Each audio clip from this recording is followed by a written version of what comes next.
Hello and welcome to Revolutionary Ideas, the Marxist podcast from Socialist Alternative. The Conservative Party is licking its wounds after its disastrous showing at the general election. Never in their history have the Tories received such a low share of the vote. Above all, this election saw an overwhelming rejection of this despised Tory government. But Starmer's win is also extremely shallow. Despite 5 years of work purging the left and cosying up to big business in the name of electability, Labour also received its lowest share of the vote this century. So how do we understand these events? And what do socialists and Marxists say about where we should go forward from here? In this episode, we have two guests with us who I'll be interviewing. We have Danny Byrne from International Socialist Alternative, and we also have Sarah from Socialist Alternative's Political Committee. With that being said, let's go over to the episode. So yeah, let's get into it then. I mean, I guess the headline news in this election is obviously one of a Labour landslide in terms of the number of seats. Labour won 411 seats. The Tories won 121 seats and 23.7% of the vote. And I guess the key thing about that is that's a really historic defeat and wipeout. But I suppose the question we want to ask here is, what's the bigger picture? Because Labour didn't exactly do particularly well either, did they? Yeah, definitely. I mean, I think the first thing I would say is there was actually very little enthusiasm for the election at all in a lot of ways. And that was obviously shown by the very low turnout that there was, 60%, which is the second lowest in a UK election since 1885. But obviously, you're right, it was a total shift in the kind of political terrain after 14 years to get the Tories out. And I think a lot of people will breathe a sigh of relief about that. And it was certainly the case that for most people in this election, Labour was seen as the best way, the most viable way to achieve getting the Tories out, which so many of us have been fighting to do for so long. But I think beyond that headline, the performance by Labour was actually pretty terrible. And there's been quite a lot of articles and discussion and stuff about the impacts of the electoral system that we have here, and that being one of the things that saved them from it being more obvious that their performance was terrible. The kind of distortions in how many seats you can get for what percentage of the vote. But actually, like the fact that the support for Labour over the course of the election campaign went down. They started on about 40% support, finished on 34% during the election campaign. The actual number of votes, the number of people that Starmer inspired to go out and vote Labour, was lower than in either of the elections under Corbyn's leadership of the Labour Party. Actually, 3 million people less than voted for Corbyn's Labour in 2017. So not the roaring success that the just look at the seats might tell you. And then the other kind of very significant thing that I'd mention is that the combined vote for Labour and the Tories was 58%, which is nearly a 20% drop since the last election in 2019. So that kind of fracturing of the vote and it not being so concentrated on just the two main parties is a really obvious and kind of new feature in politics that I think it makes things quite exciting going forward.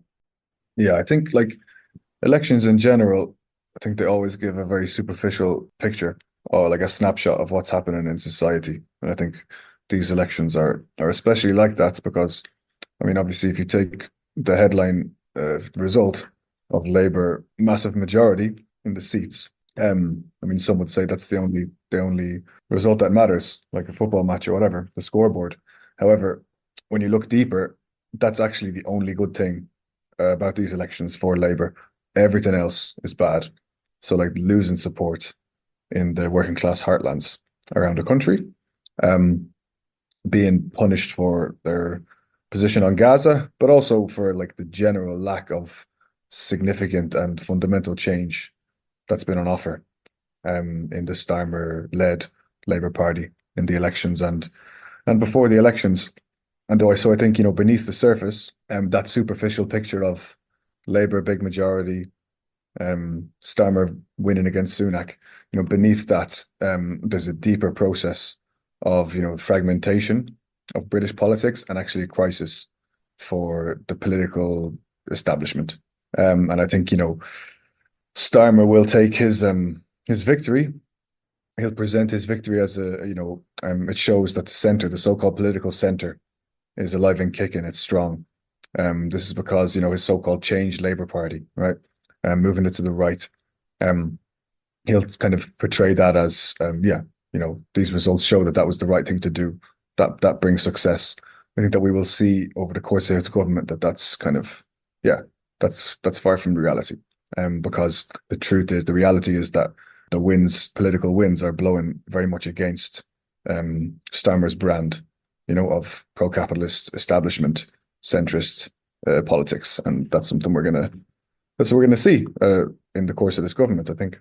Yeah, absolutely. And I think that one other thing that's really worth honing in on is like the reasons why people voted Labour in the numbers that they did in this election. I mean, obviously, as Sarah pointed out, I mean, this is not a matter of Labour's vote going up. It's a matter of the Tories' vote collapsing, like, in such a drastic way because of that, record of 14 years of just like utter misery, really, under austerity and capitalist crisis, and the working class majority in society just basically thinking just anything to get them out, that being really the predominant mood. But like on YouGov, for example, they did this poll where it said, what do Labour voters say their main reason for backing the party is?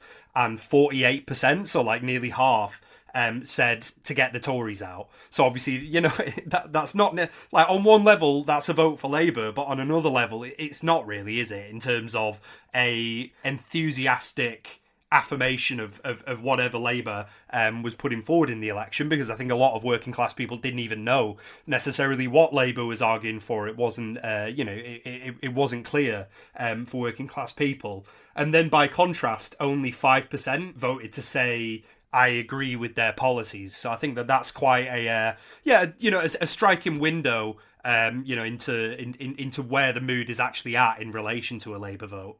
The reality is that Labour's victory, it's based on this very kind of unique set of electoral circumstances, like a constellation of factors, which is not just, obviously the Tory vote collapsing and essentially the right-wing vote being split between Tories and Reform, which I'm sure we'll come back to. I mean, that was the decisive ingredient in the Tories losing a lot of the seats that they lost, the surge in support for Farage.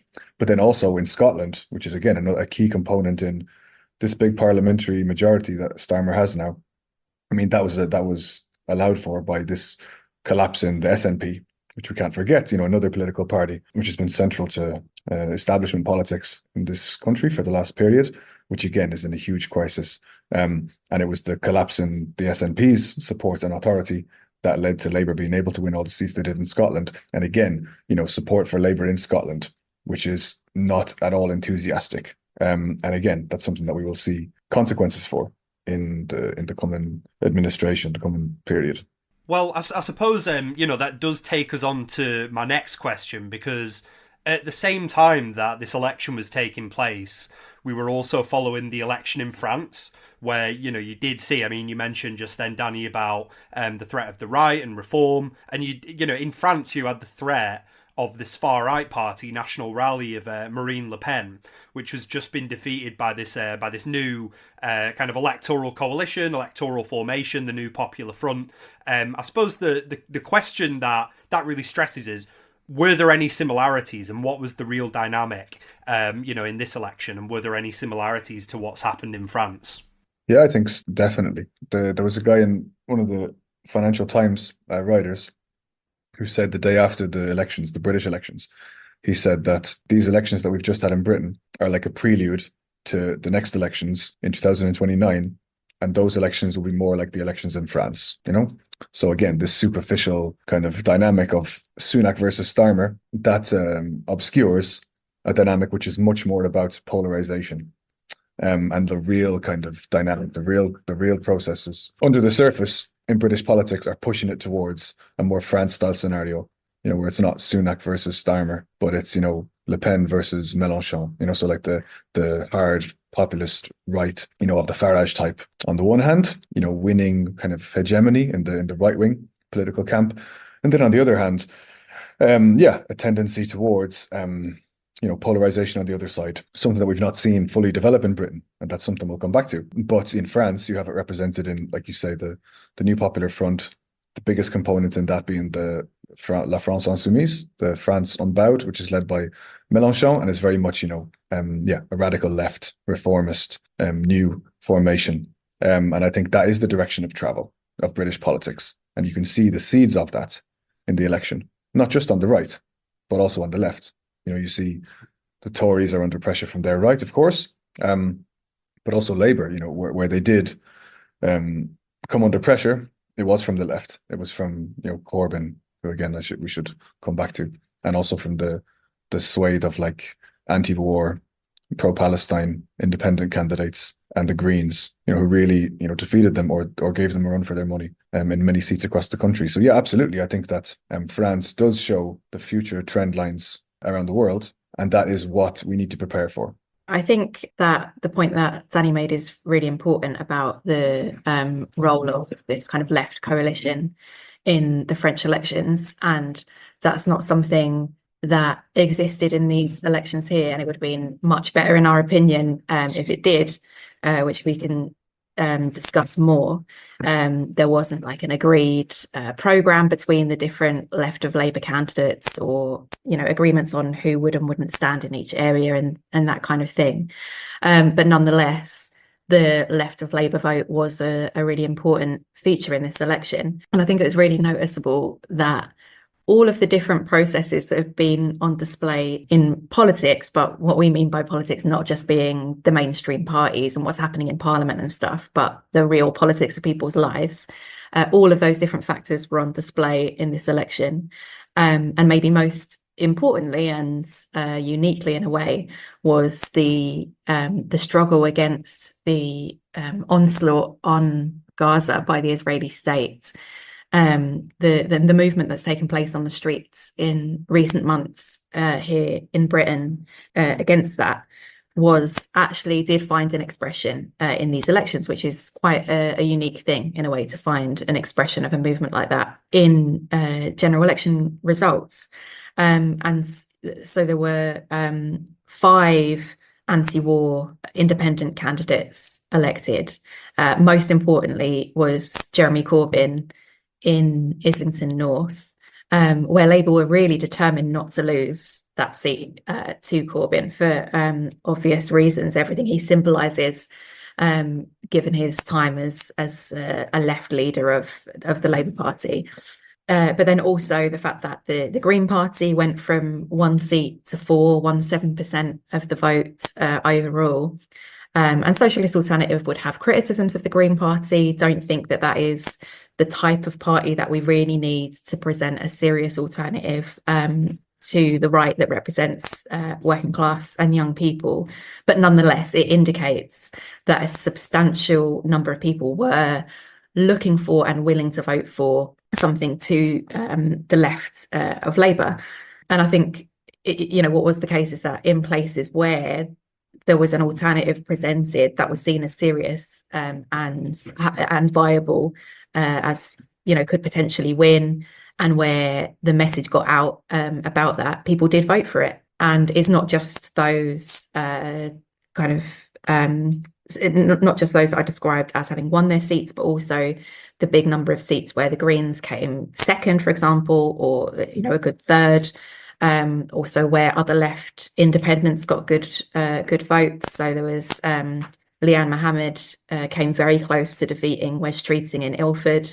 Faiza Shaheen was basically level pegging with the Labour candidate in Chingford, showing that she definitely would have defeated Ian Duncan Smith if Labour hadn't blocked her candidacy. And even kind of smaller scale, I think there was a significant left vote in this election. So in the area where I live, for example, in Leighton and Wanstead, I voted for a left independent candidate who was a Labour councillor who resigned the Labour whip over Gaza, but then presented a programme for the election that also talked about housing and the NHS, and the cost of living crisis. And she won 9% of the vote in that constituency, which is a very respectable first outing. And I think that's just a local kind of anecdote that I'm familiar with because it's where I live. But I think that is, must be replicated many, many times over around the country. And I think also that the significance of all those statistics and stuff is not just about the support and the vote in this election, but it's about what does the picture look like now, particularly for the Labour government. So the challenge that Labour is going to face from that kind of direction, hopefully from the MPs themselves, over, particularly the support for the Israeli state and the genocidal onslaught on Gaza, for example, given the votes, the very clear vote in a number of areas against the Labour Party on that basis. But also, it's not just about those in Parliament making that challenge. It's all those who campaigned for those candidates on that kind of basis, and also who just watched those campaigns, who were supportive of them, even from a distance, means that this Labour government isn't starting out, despite the big like seats majority, isn't starting out with a clear running for everything they'd like to be able to do and without any headaches on the agenda. So I think that's really significant as well. Yeah, well, I think what is very clear in this election as well, like you do see it in some of these results. Yeah, like you mentioned, the 5 anti-war independents and the Greens and Corbyn and stuff like that. It shows that there is like a deep desire and thirst and desperation actually for that political alternative, because obviously a lot of people did vote Labour to get the Tories out, but like when you look at what Labour was actually running on, it's just extremely clear, and I mean, to an extent they're pretty upfront about it, that it was a pro-capitalist program. I mean, in our in an article that we produced going into the election, we used the title Tory versus Tory light, and I think even among Labour voting people, that was a sentiment that was felt, I think, quite widely throughout society, and the fact that they chose a more radical and left alternative in seats like Corbyn's and Islington North really shows that. And you've seen that in terms of like what Labour was putting forward. So Rachel Reeves said to an assembly of business figures and millionaires, multimillionaires, billionaires, she said that you should see your fingerprints all over Labour's manifesto. And of course, that's because big businesses' fingerprints were all over Labour's manifesto. Even if there were some mild reforms thrown in there, that's fundamentally what it was about. And that's what they meant when they were talking about sticking to the fiscal rules. It was about sticking to the rules laid down by big business and by the capitalist class, wasn't it? Yes, and I think that's going to be at the heart of the contradictions that there are going to be in the new Labour government. But I think, again, we have to really underline that this theme of pressure on Labour from the left and the threat to Starmer from the left is like really present. So like, as well as the like anti-war left independents, obviously there's other left parties, smaller left parties, but then also the Green Party, which, this time around stood on a pretty left-wing program. So like their program was actually pretty similar to the Jeremy Corbyn Labour 2017 manifesto, promising, nationalizations of key industries and other progressive policies, right? I mean, they had a very good election. They got 2 million votes in London, for example. I mean, it's noteworthy that although obviously Labour won a big majority of seats, I mean, who came second was also significant. So, I mean, the Greens, I think, came second in like 18 or 19 constituencies just in London alone. And even within the Labour Party, you could also see Starmer ended up a little bit terrified of the left. After the election was called, I mean, he went on this kind of offensive. He obviously blocked Corbyn, which we expected, and then also Faiza Shaheen and Chingford, like Sarah mentioned, and other left candidates around the country. And then also, let's remember, he tried to block Diane Abbott. She was on the verge of getting deselected or blocked as Labour candidate. And then when they saw the groundswell in support for her, and her standing up to him and Labour right, then he was forced to backtrack. And then we saw him, like, as we were recording now yesterday, his first speech as Prime Minister, in the comments, he has this kind of sickening kind of groveling, like, praise of Diane Abbott, who he had literally tried to, throw into the dustbin of history a few weeks previously. So I think, yeah, you can see the pressure from the left on Starmer, and that, the left will have a very important role to play in Parliament, and more importantly outside Parliament in the course of this government, and that's something we'll talk about more later.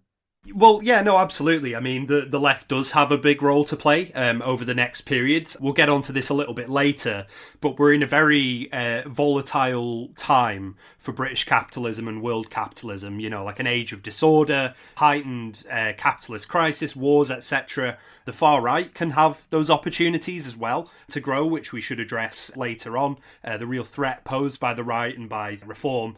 But I think you have crucially underline the role that the left can play over this next period with the election of these figures to Parliament. I mean, I suppose the question that I would ask then is, where does the left need to go now? Where do these elected left MPs need to go as well? And what do they need to do with these positions? What would we say as socialist alternative? Yeah, I think it's really important that it's not the case that there were these big surges, particularly in local areas, behind some of these candidates. And then we kind of leave them to it in Parliament, because that would be such a wasted opportunity. And also because experience throughout history shows that individuals will only play the role to the extent that there's a movement behind them and people are pushing them in that kind of direction. So I think it's really important that we place demands on all of those left of Labour candidates who have been elected this time. And going back to where we started the kind of previous question and looking at France and stuff, I think one of the key things is about coordination, that there's little point to being 10 different people with 10 different approaches to things and priorities and that kind of stuff. I think that they need to be working together. And I think that is also going to be posed whether or not they are already thinking that that kind of coordination should happen, or whether they feel willing to do that, in fact, because the very first time that there's a big vote of significance in Parliament over some kind of attack from Starmer's government, whether that's something related to Gaza or to something related to the cost of living crisis or the NHS or the prisons crisis that they're dealing with now, for example, there are going to be issues that come up that the left of Labour MPs will take similar positions on, be in a similar position, and they will be seen anyway as a kind of informal voting bloc in the Parliament. And that would be much stronger if that is a coordinated thing in which the people who have taken part in those campaigns, and also the people who are involved in the mass struggle against war, those workers who've been on strike over the last couple of years for decent pay rises, those fighting to defend the NHS from privatisation, those organising for trans rights, for example, against gender violence, all of those different movements. If those movements are able to have a democratic say over the approach taken by those MPs as well, that would make a really massive difference. And we would say that a key first step towards that would be some kind of conference to be called. And we think that in particular Corbyn would be in a really key position to potentially be able to call that coming out of these elections, but to appeal to the other anti-war independents and also to the Green Party to coordinate that with him, and to put out a call to all of those who are involved in those movements that I just described, to the trade unions, to come and take part in a discussion about how could we organise and coordinate all of our different struggles into the strongest challenge to the Starmer government.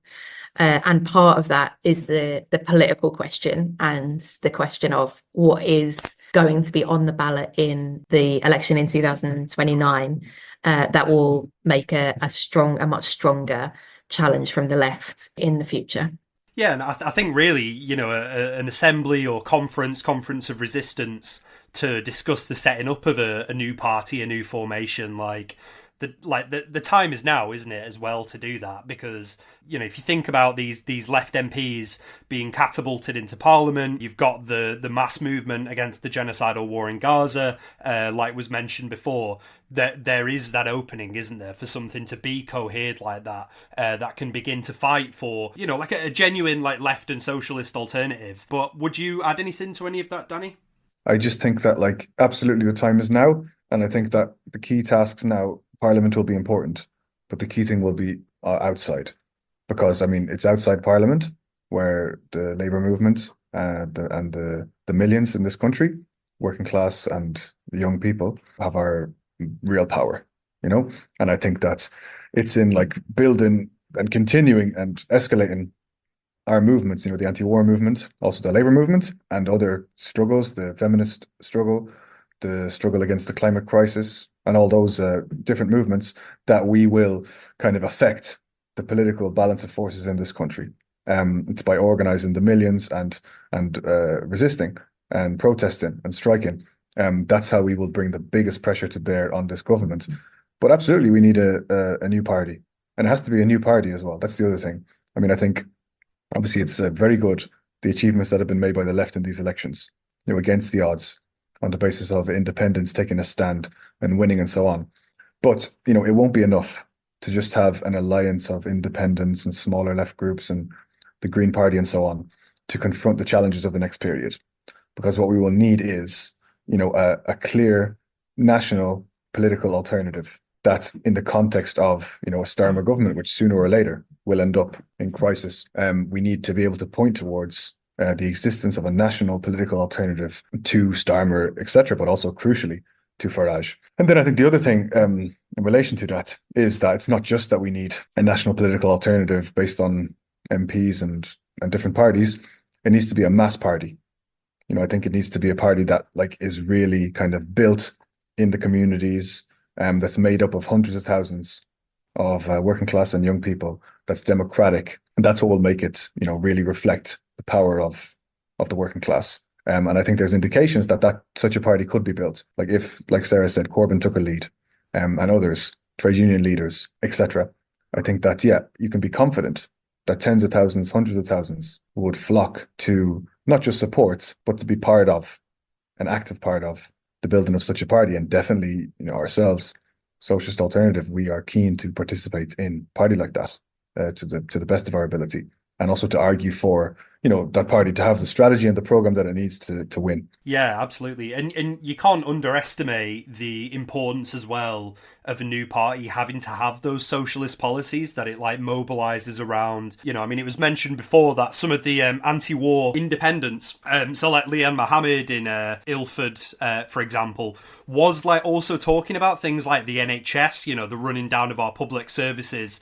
I think that aspect of it is really going to have to be front and center as well. I guess it's about making sure that a new political alternative, a new party, for one, has a democratic internal life as well. So it's something that workers and young people can like not just join, but be actively involved in, that they have a local group that they can be politically active through, a real democratic and open decision-making process. So people and organisations can have an impact on the policies that a new party fights for. And like was said, you know, it has to be present in every like working class community, but also like on every picket line, on every Gaza protest. So in other words, social movements and like the workers' movement can express themselves through this party in order to like basically express the struggles against the Starmer government, which will emerge over the next period in a socialist and a leftwards direction. And also like fighting for policies that are extremely popular in society.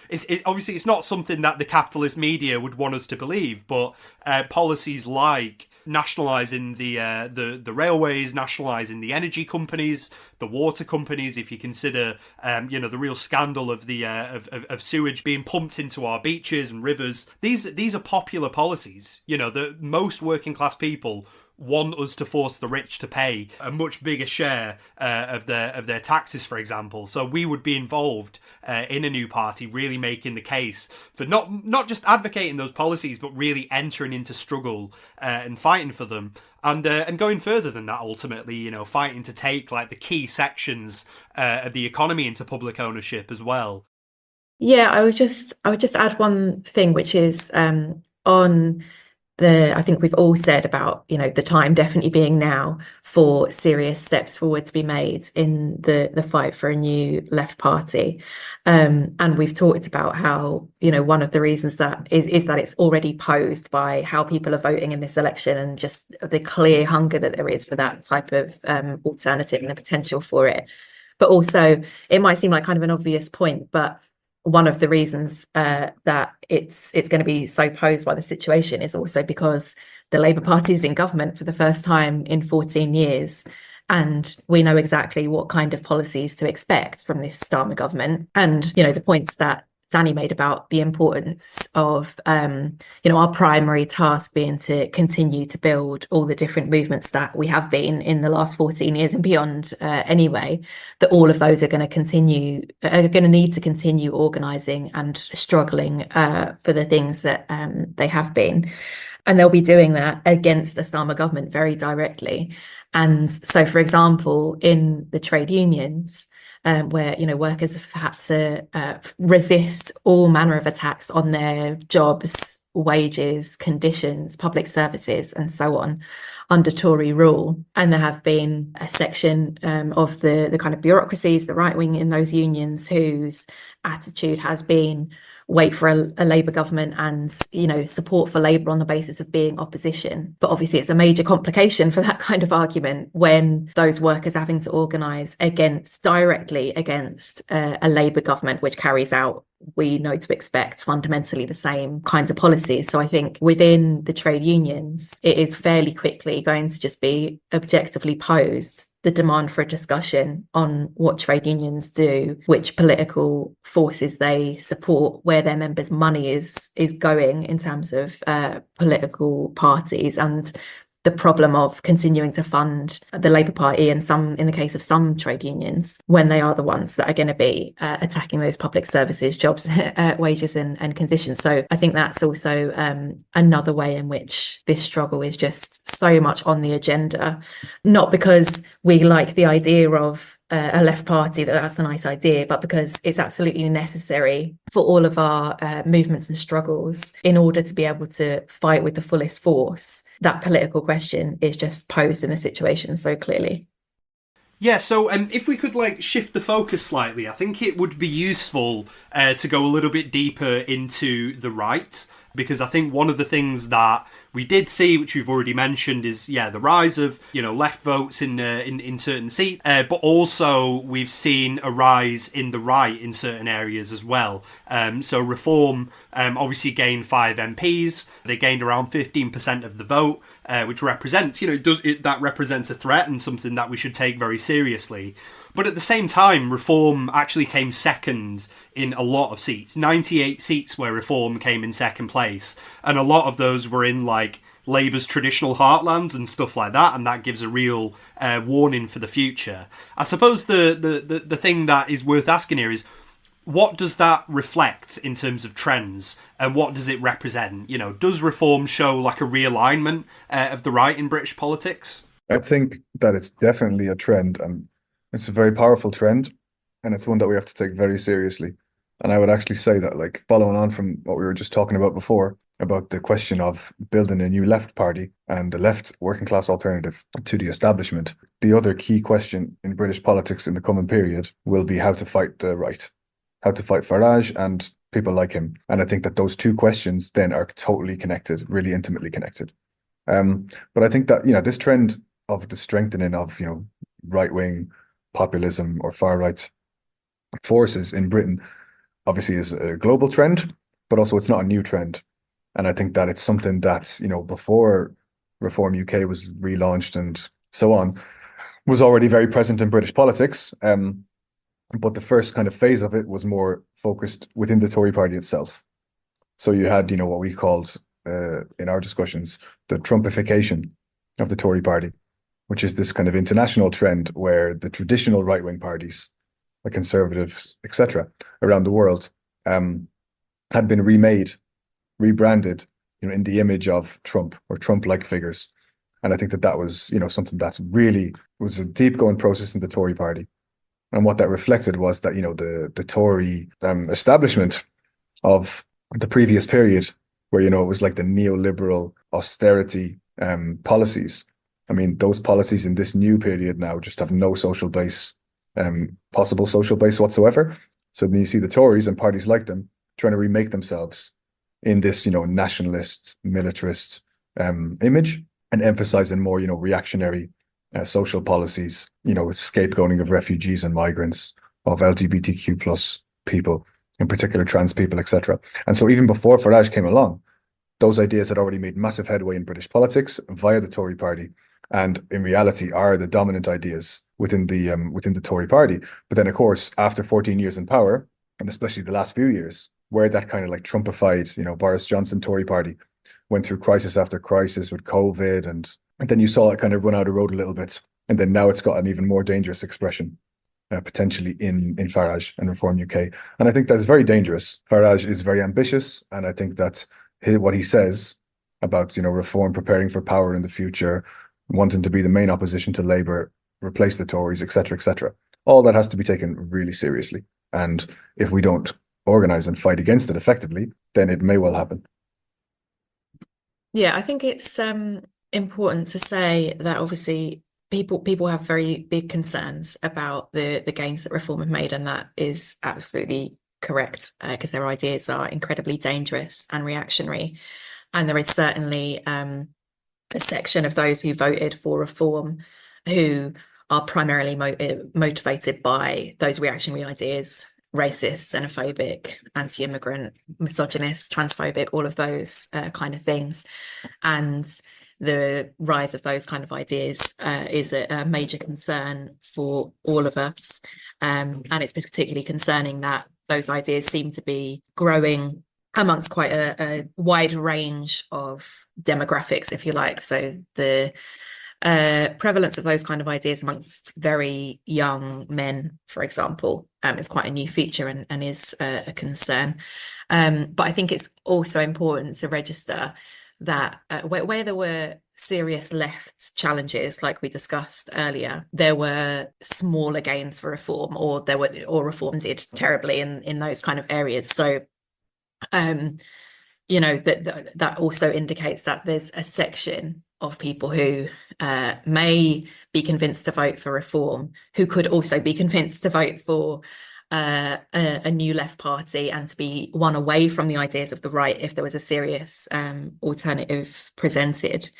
And then the kind of other point that I'd make is, like Danny described, the growth of these ideas and the electoral gains and the growth of this kind of politics, both formally and in ideas, is the responsibility of capitalist politicians of all stripes. And that's partly from the kind of conscious policies that they've adopted, which Danny outlined very well. And then also on the other side of it, because they have offered no answers to the problems that working class people are facing. They've solved none of the problems, and people have just got poorer and poorer, and the frustration and anger has grown.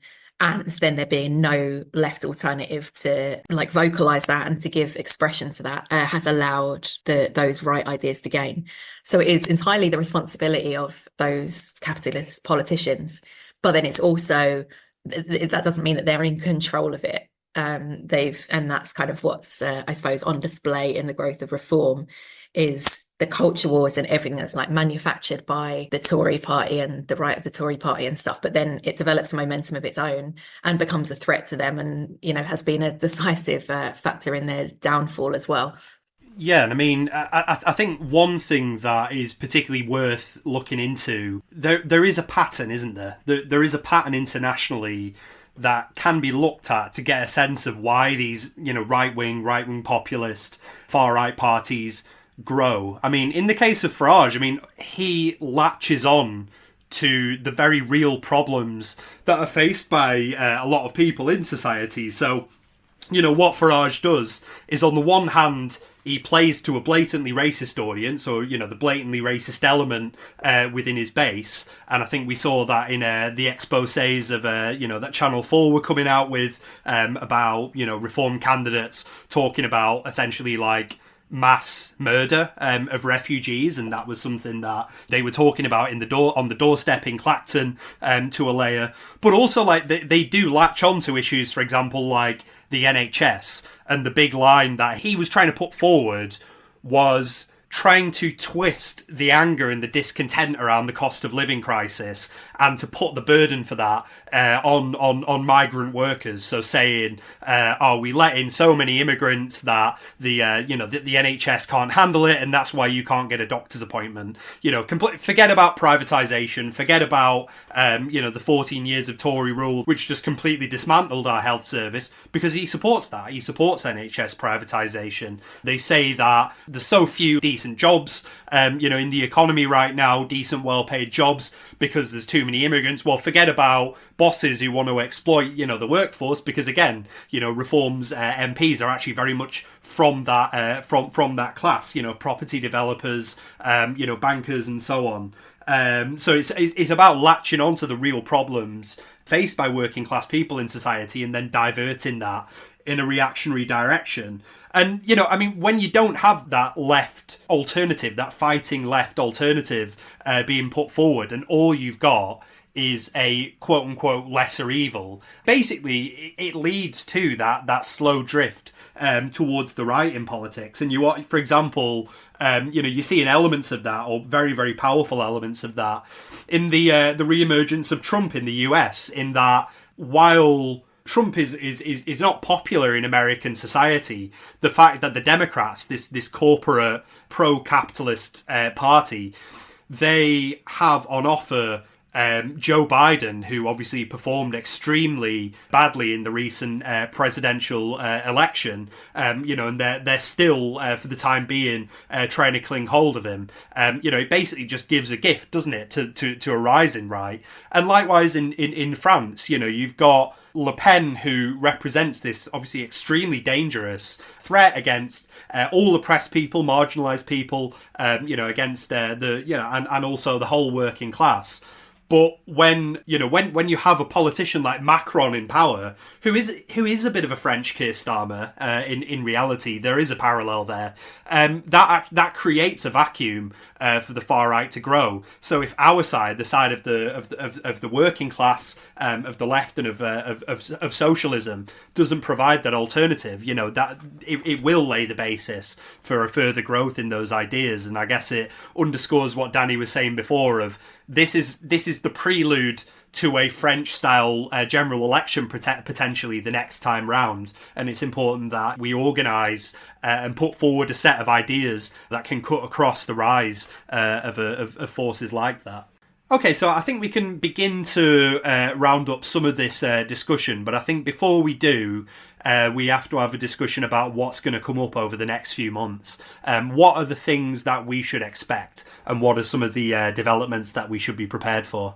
So I think one big one, which is going to be a kind of a test, an early test for the Labour government, and will have implications, is the question of that Wes Streeting, the new health secretary, who's like a bit of an arch Blairite. He has just begun these negotiations with the BMA. So you had this junior doctors strike, which is a long struggle and included strike action during the election campaign itself. And they're entering new negotiations. Now, of course, both sides, I'm sure, will be going into those with the aim of a deal. And I think that what deal is done and whether a deal is done is going to have big implications for the next few months and the next year under the Labour government. Because, of course, while Wes Streeting and Labour in the election campaign, their emphasis was on how they wanted to negotiate, but they would not accept the pay claim of the junior doctors. And they had this sensationalist headline of all the 35% or whatever, we won't pay that. Whereas actually what the junior doctors are demanding is just a restoration of the real pay that they've lost since 2008. So they're saying they won't grant that. But I assume that they are going to engage in negotiations and offer something. And then I think that will be very important. But also, of course, whatever is agreed with the junior doctors then sets a precedent for demands and continued struggle on behalf of the rest of the working class, and in particular the public sector workforce, in the context of new pay negotiations that'll take place this year after the historic strike wave that characterised the last couple of years under the Tories. So I think that's a really important thing to look out for. and something that's going to be like, it's going to be an initial test, and it's going to set the initial dynamic in the relationship between the Labour government and the unions. Yeah, and you've also got some other flashpoints, haven't you? So, for example, in Coventry, there's this Amazon warehouse which is currently entering into a ballot for a vote over union recognition, which is obviously a very important struggle, because Amazon are obviously an infamously anti-union, union busting employer. But also Amazon workers have huge potential power, if they're organised and ready to take strike action, for example. So that's definitely something that we should have on our radars, and be ready to build and to show solidarity with those workers. Do you think that there's anything else over the next period that we should really be looking into, like any developments or movements that we need to be building? So yeah, I think another big part of the life of the Starmer government, and also a source of contradictions and crisis for the government, will be related to the fact that, this is now a period of war and imperialism, and we see that, expressed obviously in the brutal genocidal war on Gaza, which already played an important role in the election campaign, but also we see around the world, other examples of that. Obviously in Ukraine, where you have this, extremely bloody war that began with, the invasion, the brutal invasion of Russia into Ukraine, but then has given way to this war, which is fundamentally, part of the inter-imperialist global kind of power struggle. I think that's, that whole issue, that whole dynamic of, a period of war and imperialism and the preparation of more wars is going to be something that, is a source of crisis for the Starmer government. Because I think that obviously Starmer in the election campaign and in relation to Gaza, he has shown that, his position is very much slap bang in the middle of the pro-imperialist, pro-British imperialist, pro-Western, pro-US imperialist camp.